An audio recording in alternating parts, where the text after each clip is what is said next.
আসসালামু আলাইকুম। প্রিয় দর্শক, অন্য মঞ্চের আলাপ চাইতায় আপনাদের সকলকে আমন্ত্রণ জানাচ্ছি। নমস্কার, আমি তরুণ ঘোষ। প্রধানমন্ত্রী শেখ হাসিনা তিনি এবার ডাক দিলেন যে এবারের সংগ্রাম রাজাকার মুক্ত বাংলাদেশ গড়ার সংগ্রাম। আর কথাটা কাকে বলেছেন? কথাটা বলেছেন আমাদের বিদেশমন্ত্রী ডক্টর এস জয়শঙ্করকে। গতকাল ডক্টর এস জয়শঙ্কর প্রধানমন্ত্রীর সঙ্গে দেখা করেন। তিনি একদিন রাশিয়ায় ছিলেন, তারপরে তার আপনাদের ওই ক্যাঙ্গারু কোর্ট তার যে আদেশ টাদেশ দেন, ফাঁসির আদেশ, সেটা নিয়ে একটু হালকা হাসি মশকরা দুজনেই করেছেন। যেমন এস জয়শঙ্কর তেমনি আপনাদের নেত্রী। ব্যাপারটা উনি গায়ে মাখেননি এবং ভারতবর্ষ গায়ে মাখেনি। কূটনৈতিক চালে এদের কাত করে দেওয়ার মতো যথেষ্ট শক্তিশালী প্রমাণ ভারতবর্ষ হাতে রেখে দিয়েছে। সেগুলো নিয়ে প্রধানমন্ত্রী শেখ হাসিনার সঙ্গে জয়শঙ্করের দীর্ঘক্ষণ কথা হয়। এখন আপনাদের মনে আর একটা প্রশ্ন জাগতে পারে, এর বেশি আমার কাছে এই এই বেশি এই খবরটা আমার কাছে নেই। এবার আর একটা খবরে যাই, যে অনেকের মনে প্রশ্ন আছে যে 19 তারিখে যাওয়ার বদলে হঠাৎ খলিলুর রহমান 18 তারিখ গেলেন কেন? কারণ ডিপ্লোম্যাটিক একটা রুটিন থাকে, তো সেই রুটিন ভেঙে তিনি একদিন আগে পৌঁছালেন কেন? তো খবর যেটা পাওয়া যাচ্ছে বিদেশ মন্ত্রক মারফত, সেটা হচ্ছে ওনাকে ইউনুস পাঠিয়েছিলেন। ডক্টর মোহাম্মদ ইউনুস তিনি পাঠিয়েছিলেন। ইউনুসের আসলে ধান্দা ছিল যে এই যে সিকিউরিটি কনক্লেভ আছে, কলম্বো সিকিউরিটি কনক্লেভ, উদ্বোধনী ভাষণটা তিনি দেবেন। আচ্ছা ভাবুন, এটা হচ্ছে কি একটা মানে এনএসএ দের একটা কনফারেন্স, সেখানে খলিলুরকে জোর করে পাঠানো হয়েছে যে আপনি গিয়ে রাজি করান, যেমন বিমস্টেকে আপনি রাজি করিয়েছিলেন, অসাধ্য সাধন করেছিলেন প্রধানমন্ত্রী নরেন্দ্র মোদীর সঙ্গে আমার পাশাপাশি বসার যে ব্যবস্থা আপনি করেছিলেন, আপনি একমাত্র পারবেন এইটা করতে। খুব গ্যাস ট্যাস খাইয়েছেন। এখন নিমরাজি, এখন খলিলুর রহমান তো গেছেন, এখন বলবেন কাকে? উনি তখন এক প্রোটোকল অফিসার আছে যার সঙ্গে বিমস্টেকে তার আলাপ টালাপ হয়েছিল। মানুষটা ভালো বলে খলিলুর রহমান তাকে বিচার করেন আর কি। তাকে এটা বলেছিলেন, এই প্রস্তাবটা দিয়েছিলেন যে আমাদের উপদেষ্টা মহাশয়, প্রধান উপদেষ্টা মহাশয়, তিনি এটা একটা উদ্বোধনী ভাষণ দেবেন, আপনি একটু ব্যবস্থা করে দিন। তার উত্তরে সেই প্রোটোকল অফিসার, আমি নাম নেব না, তিনি বিপদে পড়তে পারেন, কারণ তিনি খবরটা দিয়েছেন, তিনি বিপদে পড়ুন আমি এটা চাই না। তার উত্তরে তিনি বলেন, এইটা যদি আমি বলি আমার চাকরি চলে যাবে, আর আপনি যদি এই কথাটা উচ্চারণ করেন তাহলে আপনার ভবিষ্যৎ কি হবে সেটা আমি বলতে পারবো না। ফলে ওইখানেই ইউনুসের যে আশা সেটাই ছাই পড়ে যায়।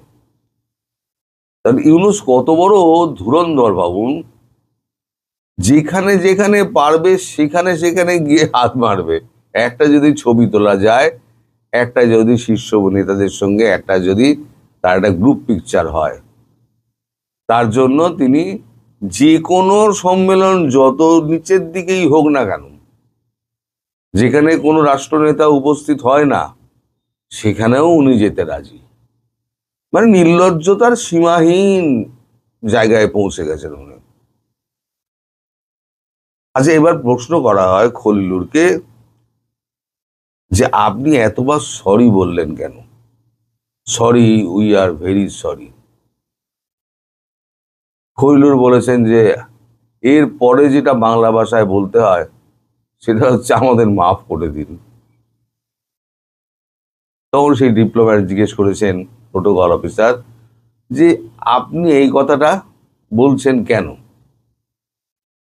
বলছে মশাই 277 পৃষ্ঠা যে আমায় কাগজ ধরানো হয়েছে তার সঙ্গে যে সমস্ত স্যাটেলাইট ছবি তার সঙ্গে জুড়ে দেওয়া হয়েছে, বাংলাদেশের পক্ষে এর সপক্ষে কোনো উত্তর বাংলাদেশের কাছে নেই।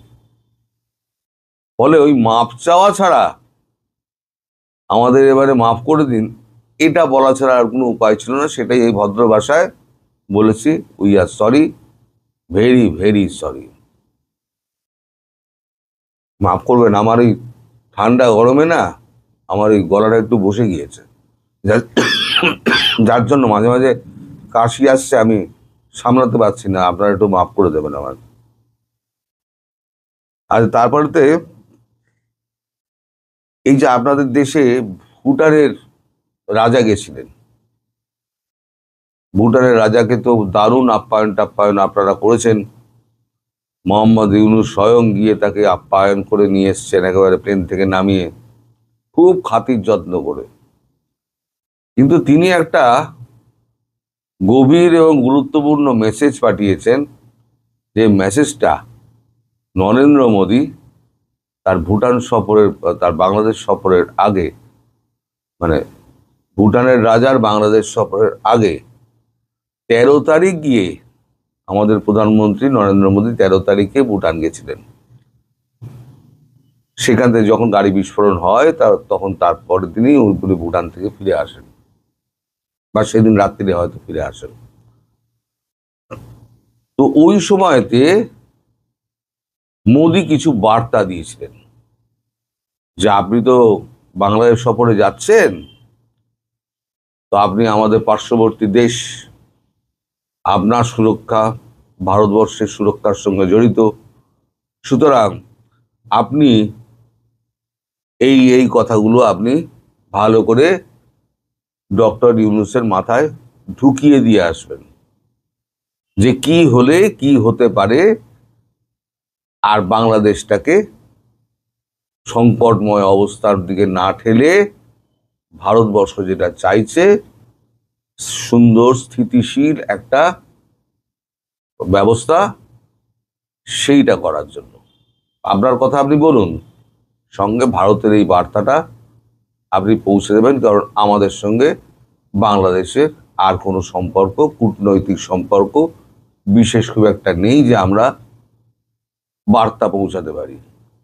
এটা ডসিয়ারে আমি পাঠাতে পারতাম, কিন্তু ডসিয়ারে আমরা এগুলো পাঠাবো না। যতটা হয় মৌখিকভাবেই হোক, আপনারা আমাদের বন্ধু রাষ্ট্র, আপনারা এই কাজটা করুন। এই দায়িত্বটা ভুটানের রাজাকে দেওয়া হয়েছিল এবং ভুটানের রাজা সেইটা গিয়ে একেবারে পুরো উগড়ে দিয়ে এসছেন। ফলে খলিল আমাদের ডক্টর ইউনূস খুব মুষড়ে পড়েছিলেন।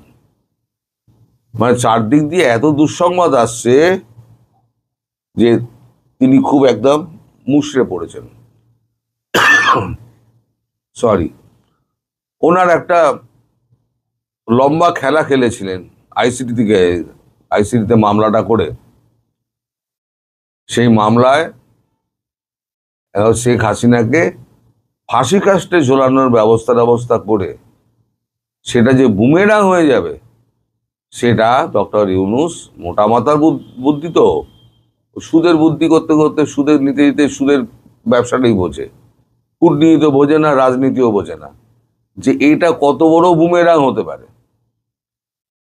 এখন বাংলাদেশের মানুষের যে জনমত ছিল কিছুটা হলেও বিএনপি, জামাত এবং ইউনূসের এনসিপি বা ইউনূসের ওপরে যে আস্থাটা ছিল সেই আস্থাটা একদম সরে গিয়েছে। এখন তারা বুঝতে পারছে 16 বছরে যে শেখ হাসিনা দেশটাকে কোথায় পৌঁছে দিয়েছেন, আর 16 মাসে এই ইউনূস সরকার এবং তার সাঙ্গপাঙ্গরা দেশটাকে কোথায় নামিয়ে এনেছে। তাদের কাছে জলের মতো পরিষ্কার। মানুষকে ভুল বোঝানো যায় না। আপনি একদিন ভুল বোঝাবেন, দুদিন ভুল বোঝাবেন। ইন্দিরা গান্ধী একটা কথা বলেছিলেন মানুষকে একদিন ভুল বোঝানো যায়, দুদিন ভুল বোঝানো যায়, কিন্তু কোনো মানুষকে চিরদিনের জন্য ভুল বোঝানো যায় না। ফলে যা বলবে সত্যি কথা বলবে।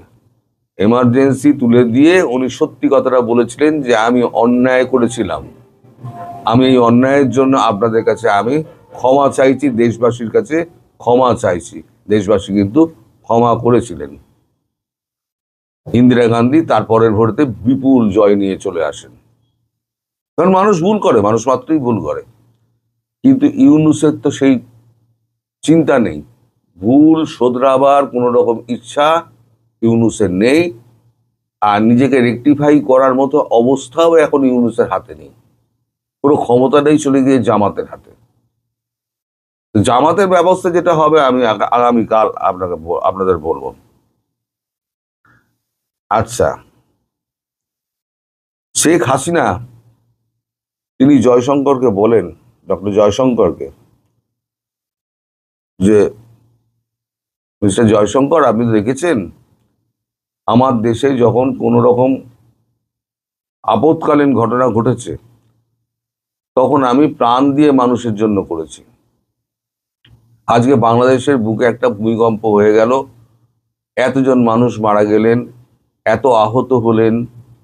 আমাদের এই যে এখন প্রধান উপদেষ্টা হিসেবে যে শয়তানটা বসে আছে, উনি শয়তান বলে উল্লেখ করেছেন, এই শয়তানটা যেটা বসে আছে তার মুখ দিয়ে একটা ভালো কথা বেরিয়েছে যে আমি এই সাহায্য দেবো, ওই সাহায্য দেবো, আমি বাড়িঘর ধরে দেবো, তার গৃহহীন হয়েছে, গৃহহীনদের আমি ঘরের ব্যবস্থা করে দেবো। কোনো রকম সাহায্যের বার্তা তার কাছ থেকে এসছে? তখন জয়শঙ্কর বলেন যে উনি যে ধরনের মানুষ, তাতে ওনার কাছ থেকে এই ধরনের বার্তা পাওয়াটাই দেশবাসীর কাছে মানে আশাতিরিক্ত ব্যাপার। দেশবাসী যদি ভেবে থাকে যে ইউনূস এই কথা বলবেন, তাহলে দেশবাসী মূর্খের স্বর্গে বাস করছেন। এটা একটা দীর্ঘ আলাপচারিত দুজনের মধ্যে হয়েছে। শেখ হাসিনা বলেন যে আমি 23 বার মৃত্যুর হাত থেকে আমি ফিরে এসেছি, গ্রেনেড হামলা থেকে আরম্ভ করে আমার লক্ষ্য করে গুলি চালানো সব হয়েছে, কিন্তু আমি দমে যাইনি। আল্লাহ আমাকে বাঁচিয়ে রেখে দিয়েছে বাংলাদেশকে সঠিক পথে নিয়ে যাওয়ার জন্য। আমি বাংলাদেশে ফেরার আগে বা ফেরার পরে আমি আপনাকে কথা দিচ্ছি মিস্টার জয়শঙ্কর, যে আমি বাংলাদেশকে রাজাকার মুক্ত করে ছেড়ে দেব। রাজাকার বলে বাংলাদেশ আর কিছু থাকবে না। এবং আমার কর্মীরা তারা সবাই সতর্ক থাকবেন।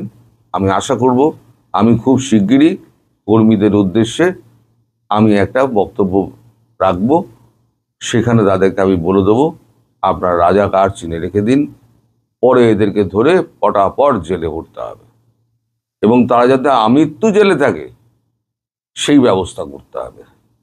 যদি তার জন্য আমাকে 10টা জেল করতে হয়, 20টা জেল করতে হয় ধারণ ক্ষমতা বজায় রাখার জন্য, আমি তাও করব।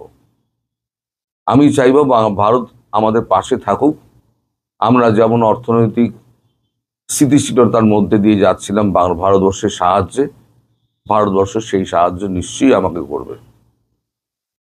তখন জয়শঙ্করজি বলেছেন যে আপনার সঙ্গে তো ভারতবর্ষের কোনো বিবাদ নেই, আজকে আপনি যদি থাকতেন তাহলে পরে তো এই জিনিসটা হতো না, তাহলে আমাদেরও এই ঝামেলা পোয়াতে হতো না। এই যে 4000 কিলোমিটার জায়গা আমাদের এত সৈন্য ঘিরে রেখে দেওয়া, আমাদের খরচা করে এই সমস্ত ফেন্সিং করানো, এগুলো তো করতে হতো না। এগুলো তো আমাদের অতিরিক্ত খরচা।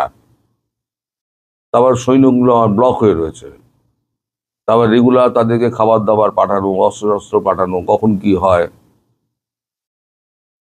হয় মানে উনি যেটা বোঝাতে চেয়েছেন, কখন কি হয় মানে যেটা 7 দিন সময় দেওয়া হয়েছে না, 7 ওয়ার্কিং ডেজ, সেই 7 ওয়ার্কিং ডেজের মধ্যে যদি কিছু না হয়, হওয়ার চান্স যদিও খুব কম, কারণ ইউনূস এত ঘেঁটে দিয়েছেন ব্যাপারটা, সেটা হওয়ার চান্স খুব কম। তো জয়শঙ্কর যে ওনাকে বলেন যে আপনার দেশে যে এরকম আক্রমণ হবে তাতে আপনার প্রতিক্রিয়া কি? দেখুন, কোল্যাটারাল ড্যামেজ তো হবেই। শেখ হাসিনা প্রধানমন্ত্রী বলেছেন যে কোনো জিনিসে কোল্যাটারাল ড্যামেজ তো হবেই। এখন কোল্যাটারাল ড্যামেজ স্বীকার করে নিতে হবে, কারণ এই দেশকে গড়তে গেলে এই কোল্যাটারাল ড্যামেজটা কিন্তু খুব দরকার। এবং আমি আশা করব যে ভারতবর্ষ আমাকে সাহায্য করবে, এবং বাকিটুকু আমি প্রধানমন্ত্রী নরেন্দ্র মোদীর সঙ্গে আমার খুব শিগগির সাক্ষাতের ব্যাপার আছে, আমি তার সঙ্গে নিশ্চয়ই কথা বলবো। জয়শঙ্করজি বলেন হ্যাঁ, উনিও আপনার সঙ্গে দেখা করার জন্য উদ্গ্রীব হয়ে রয়েছেন, শুধু কয়েকটা দিনের অপেক্ষা। অর্থাৎ যেটা ইঙ্গিতবাহী হয়ে দাঁড়াচ্ছে সেটা হচ্ছে ও 7 দিন, একটা সিনেমা বেরিয়েছিল ও 7 দিন। তাই এখন ইউনূসের দরবারে এখন পুরো সান্নাটা। ওই যে একটা ভিডিওতে বলেছিলেন না, ইতনা সান্নাটা কি হয় ভাই। তো ইউনূসের শিবিরে এখন পুরো সান্নাটা বইছে।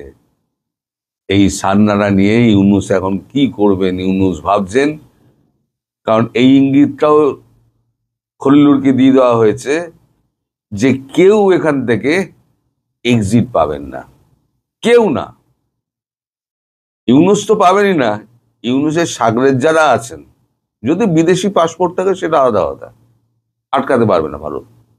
কিন্তু বাংলাদেশের পাসপোর্ট ইউজ করে কেউ ভারতবর্ষের টার্মিনাল পেরিয়ে যেতে পারবে না। আজকে আমার অনেকগুলো কাজ রয়েছে, আমি বেরিয়ে যাব, তাই আমি দুপুরবেলায় ভিডিওটা রেকর্ডিং করে আপলোডিং করে তারপরে তাই বেরোবো বলে আগে ভাগে আমি করে রাখলাম। আপনারা সবাই ভালো থাকবেন, সুস্থ থাকবেন, সাবধানে থাকবেন, প্রধানমন্ত্রী ফেরার অপেক্ষা করবেন। তিনি খুব শিগগির ফিরবেন এবং তিনি মানসিক দিক দিয়ে সম্পূর্ণ সুস্থ এবং সবল আছেন, এবং তিনি দৃঢ়চেতা, এবং তিনি তার লক্ষ্যে অবিচল। তিনি যখন বলেছেন রাজাকার মুক্ত বাংলাদেশ গড়বেন, রাজাকার মুক্ত বাংলাদেশই গড়বেন। বাস্তবতা হলো যে আমেরিকার বর্তমান প্রেসিডেন্ট মিস্টার ডোনাল্ড ট্রাম্পের সঙ্গে আওয়ামী লীগের একটা ভালো সম্পর্ক গড়ে উঠেছিল ব্যক্তিগত পর্যায়ে। এটা আমি জানি যখন তারা ক্ষমতায় ছিল। এবং ডোনাল্ড ট্রাম্পের একটা ব্যক্তিগত বৈশিষ্ট্য হলো তিনি ব্যক্তিগত সম্পর্কটিকে নিদারুণভাবে সম্মান করেন। আপনারা ইতিমধ্যে লক্ষ্য করেছেন যে MBS মোহাম্মদ বিন সালমান, যিনি সৌদি আরবের এই মুহূর্তে ডিফ্যাক্টো কিং, তো তার সঙ্গে ডোনাল্ড ট্রাম্পের যে মেয়ের জামাই কুশনার, তার একটা ব্যক্তিগত বন্ধুত্ব আছে। তো ইভাঙ্কা ট্রাম্প এবং কুশনারের সঙ্গে এই মোহাম্মদ বিন সালমানের ভালো সম্পর্ক থাকার কারণে মিস্টার জো বাইডেন তার পুরো শাসনকালে শত চেষ্টা করেও সৌদি আরবের সাথে সম্পর্কটা ভালো করতে পারেনি। সেই সময়টাতে সেই জামাল খশোগির হত্যাকাণ্ডকে কেন্দ্র করে তারা সৌদি আরবের উপরে যে প্রেশার ক্রিয়েট করার চেষ্টা করেছে, প্রথমে সম্পর্ক স্থাপন করার চেষ্টা করেছে, তার প্রেশার ক্রিয়েট করার চেষ্টা করেছে, এটা আরও হিতে বিপরীত হয়েছে। পরিস্থিতি সামাল দেওয়ার জন্য সেই জো বাইডেনের পররাষ্ট্রমন্ত্রী এবং জো বাইডেন নিজে তিনি সৌদি আরব ভ্রমণ করেছেন একাধিকবার। এবং অবাক করার ব্যাপার হলো যে এয়ারপোর্টে তিনি যে অপমানের শিকার হয়েছেন, তাকে যেভাবে দাঁড় করিয়ে রাখা হয়েছে এবং যেভাবে ওয়েট করা হয়েছে, বাদশা এখন নামাজ পড়বেন, তিনি এয়ারপোর্টে গেছেন, তাকে রিসিভ করার সময় নামাজরক্ত হয়ে গেছে, বাদশা সালমান নামাজ পড়তে গিয়েছেন, তাকে আধা ঘন্টা সেখানে দাঁড়িয়ে থাকতে হয়েছে। এরকম অস্বস্তিকর ঘটনার পেছনে মূলত ডোনাল্ড ট্রাম্পের সঙ্গে মোহাম্মদ বিন সালমানের যে ব্যক্তিগত সম্পর্ক, সেটা মূলত কার্যকরী ভূমিকা রেখেছে। এখন ডোনাল্ড ট্রাম্প ক্ষমতা আসার পর সাম্প্রতিক সময় আপনারা দেখেছেন যে মোহাম্মদ বিন সালমান আমেরিকাতে গিয়েছেন, আর সেই আমেরিকা ভ্রমণের সময় কি হৃদ্যতাপূর্ণ একটি সম্পর্ক তৈরি হয়েছে। আপনারা হয়তো জানেন না, অনেকে জানেন না, বিকজ এগুলো হয় কি যে আমাদের যে চিন্তা চেতনা, আমরা সবসময় করি কি নিজেকে দিয়ে অন্যকে বিশ্লেষণ করি বা নিজের ধারণা অনুযায়ী অন্যকে মূল্যায়ন করার চেষ্টা করি। শেখ হাসিনা যে ক্ষমতায় ছিলেন 15টি বছর, তিনি সে বাংলাদেশে বসে বসে যে সারাদিন শুধু সালমান এফ রহমানকে পদ্মা সেতু থেকে টাকা চুরি করার বা সে বিদেশে টাকা পাচার করার সুযোগ দিয়েছেন তা নয়। তিনি একটা গ্লোবাল রিলেশন গড়ে তুলেছেন। এখন ভুটানের যে রাজা, ভুটানের যে কিং, আপনি কি জানেন যে ভুটানের এই কিং জয়ের ক্লাসমেট? তারা হার্ভার্ডে একসাথে পড়াশোনা করেছে। এ গেল এক। ২ নম্বর হলো যে ইম্মানুয়েল ম্যাক্রো, ইম্মানুয়েল ম্যাক্রো ফ্রান্সের প্রেসিডেন্ট। তার সাথে শেখ হাসিনার ব্যক্তিগত সম্পর্কটা কোন পর্যায়ে আপনারা একবার চিন্তা করতে পারেন যে তিনি দিল্লিতে যাওয়ার আগে ঢাকায় এসে শেখ হাসিনার সঙ্গে দেখা করে গেছেন, জাস্ট লাইক মা এবং সন্তানের সাথে সম্পর্ক। এবং সেই সম্পর্কটা কী পর্যায়ে কাজ করছে যে ডক্টর মোহাম্মদ ইউনূস জলবায়ু সম্মেলনে তিনি ফ্রান্সে গেলেন, যাওয়ার চেষ্টা করলেন বা তার যাওয়ার দরকার ছিল। তো তিনি সেখানে ইম্মানুয়েল ম্যাক্রোর সঙ্গে সাইড লাইনে একটা বৈঠকের আয়োজন তিনি চেষ্টা করলেন, পারেননি। বোঝার চেষ্টা করুন যে ব্যক্তিগত সম্পর্কটা কোন পর্যায়ে। ২ নম্বর হলো যে মোহাম্মদ বিন সালমানের সঙ্গে জয়ের এবং শেখ হাসিনার ব্যক্তিগত সম্পর্ক। এবং শেখ হাসিনার রেজিমের শেষ সময়টিতে মোহাম্মদ বিন সালমান বাংলাদেশে আসতে চেয়েছিলেন, সময় পাননি। এবং আমাদের যে পুরো অয়েল রিফাইনারিটা, এখন যে অয়েল ইস্টার্ন রিফাইনারি রয়েছে, পুরো রিফাইনারিটাকে তারা সৌদি বিনিয়োগ দ্বারা এখানে সৌদি আরামকো, সৌদির যে তেল কোম্পানি আরামকো, এর মাধ্যমে সবচেয়ে বড় একটা বিনিয়োগ তারা করে আমাদের পুরো রিফাইনারি সিস্টেমটাকে তারা চেঞ্জ করে দিতে চেয়েছিল। অ্যাট দ্য সেম টাইম তারা বাংলাদেশে মানে সবচেয়ে বড়, মানে এশিয়া না, পৃথিবীর সবচেয়ে বড় তারা একটা রিফাইনারি তৈরি করে এশিয়ায় তাদের যে তেল রপ্তানি, সেই তেল রপ্তানির যে রিফাইনারি প্ল্যানটা এরা বাংলাদেশে করার একটা প্ল্যান তারা করছিল। এটা হতো মানে সৌদি আরবের এই মুহূর্তে পৃথিবীর সবচেয়ে বড় বিনিয়োগ। এরকম একটা পরিকল্পনা কিন্তু হচ্ছিল 2024 সনের মানে এপ্রিল মের দিকে এরকম একটা ঘটনা হচ্ছিল। আপনারা খোঁজ নিয়ে দেখেন পররাষ্ট্র মন্ত্রণালয়ে। তো এই সম্পর্কটা, এর বাইরে এখন যিনি কাতারের আমির, কাতারের যিনি আমির এই মুহূর্তে যিনি আছেন, তার বাবা তিনি শেখ হাসিনার অত্যন্ত ঘনিষ্ঠ বন্ধু ছিলেন। কাতারের বাংলাদেশে যিনি রাষ্ট্রদূত, একান্ত ঘনিষ্ঠ আলোচনা, তিনি আমাকে নিজে এই কথাটা বলছেন যে মিস্টার রনি, আপনি জানেন না যে আমাদের আমির আপনাদের প্রধানমন্ত্রীকে কতটা ভালোবাসেন, কতটা শ্রদ্ধা করেন। তো সেই আমিরের ছেলে এখন কাতারের আমির এবং তাকে বলা হয় পৃথিবীর smartest, one of the smartest king এই মুহূর্তে পৃথিবীর। তো ওইদিকে সালমান, এদিকে কাতারের আমির, এদিকে নরেন্দ্র মোদীর সাথে তার সম্পর্ক, তারপর শেষে ভুটানের কথা বললাম, এবং এই মুহূর্তে সিঙ্গাপুরে যিনি প্রেসিডেন্ট রয়েছেন এবং সিঙ্গাপুরে যিনি এই মুহূর্তে প্রধানমন্ত্রী রয়েছেন, আপনি জানেন তাদের সঙ্গে শেখ হাসিনার কী সম্পর্ক।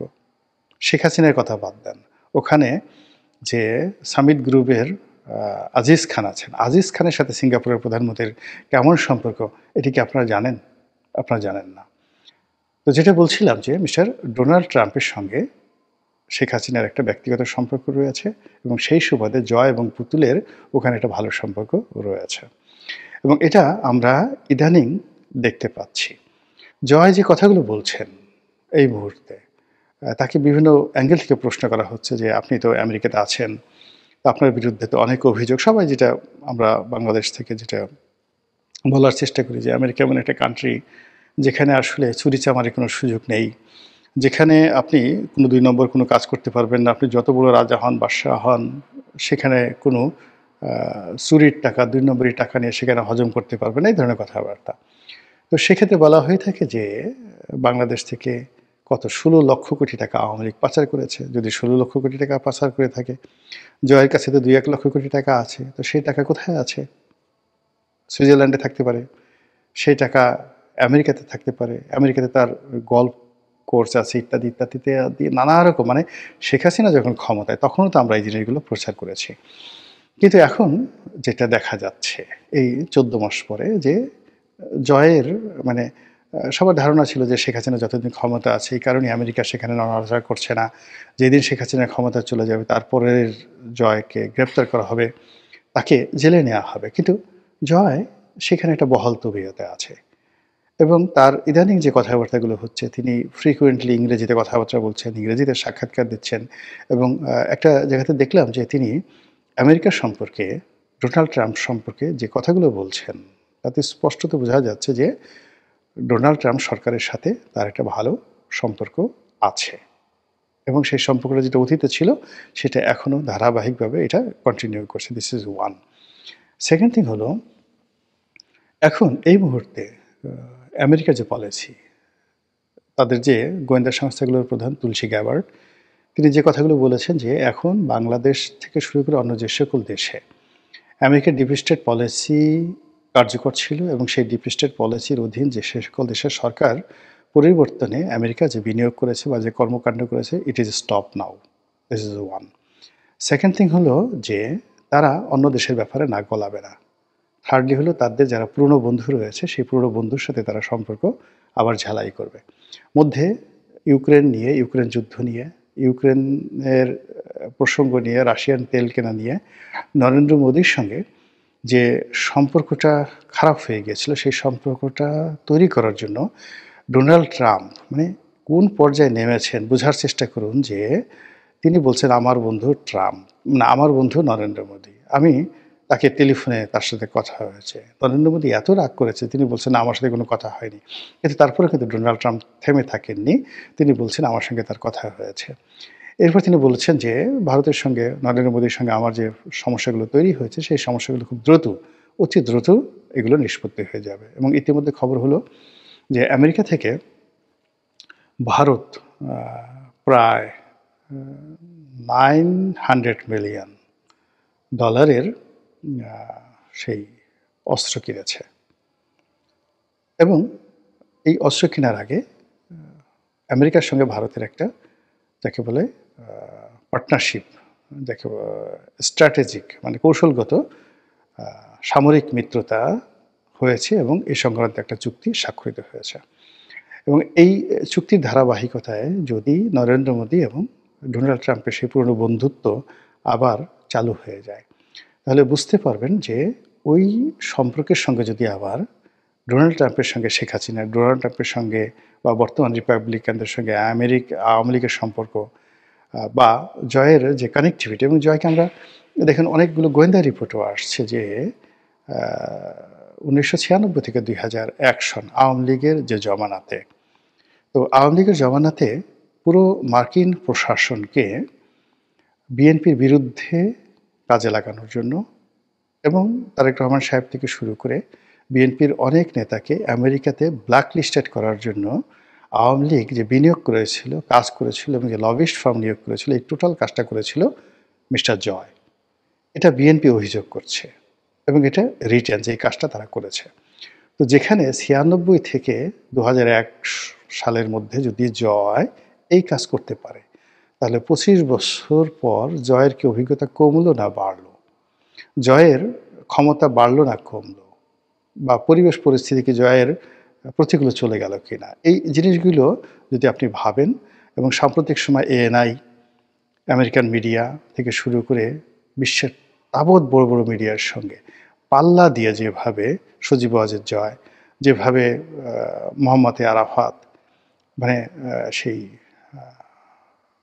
আওয়ামী লীগের সাবেক তথ্য মন্ত্রী, প্রতিমন্ত্রী, তারপর শিক্ষামন্ত্রী নওফেল, ব্যারিস্টার নওফেল, স্বয়ং শেখ হাসিনা যেভাবে সাক্ষাৎকার দিচ্ছেন, এমনকি সরাসরি কোনো অডিওতে না, এবার ভিডিওতে এসে ওয়াদুল কাদের সাহেব কিংবা আসাদুজ্জামান খান কামাল যেভাবে বক্তব্য দিচ্ছেন, ওদিকে আমেরিকাতে অন্যান্য যারা আওয়ামী লীগ নেতৃবৃন্দ আছেন, ইংল্যান্ডে যারা আছেন, তারা যেভাবে প্রকাশ্যে রাজপথে নামছেন, তাতে মনে হচ্ছে যে আমেরিকার সঙ্গে তাদের যে দূরত্বটি ছিল, বিশেষ করে এই ডিপ স্টেট পলিসি নিয়ে সরাসরি আওয়ামী লীগ যেভাবে আমেরিকাকে ব্লেম করেছিল, সাম্প্রতিক সময় শেখ হাসিনার সাক্ষাৎকারে দেখা গেছে যে তিনি বলেছেন যে আমি বিশ্বাস করি না বা আমার হাতে ধরনের কোনো ডকুমেন্ট নেই যে আমেরিকা তাকে ক্ষমতাচ্যুত করেছে বা তাকে ক্ষমতাচ্যুত করার জন্য আমেরিকার হাতে কোনো কারণ ছিল বা তার হাতে এই ধরনের কোনো ডকুমেন্ট আছে। ইট মিনস পর্দার আড়ালে নিঃসন্দেহে আমেরিকার সঙ্গে, ডোনাল্ড ট্রাম্পের সঙ্গে শেখ পরিবারের একটা নেগোসিয়েশন হচ্ছে। ফলে যখনই কোনো একটা নেগোসিয়েশন হয় তখন সেখানে সব কিছু স্বাভাবিকভাবে চলে না। তো আগে যেভাবে বললাম যে আমাদের দেশে যে এই যে আইসিটি কোর্টের বিচার রায়, এটাকে কেন্দ্র করে যা কিছু করা হচ্ছে এটা একটা পার্ট, তার বাইরে আওয়ামী লীগ যে কাজগুলো করছে সেটা আর একটা পার্ট। এখন এই দুটো পার্ট, অর্থাৎ সরকার এখানে আওয়ামী লীগকে অবদমিত করার জন্য, হতোদ্যম করার জন্য যে চেষ্টা চালিয়ে যাচ্ছে, আর অন্যদিকে আওয়ামী লীগ নিজেদেরকে গ্রুমিং করে আবার ক্ষমতায় ফিরে আসার জন্য যেভাবে চেষ্টা চালিয়ে যাচ্ছে, এটা এখন বলতে গেলে অনেকটা মুখোমুখি সংঘর্ষের মতো। এখন এই সংঘর্ষে কারা জিতে সেটাই দেখার বিষয়। মহান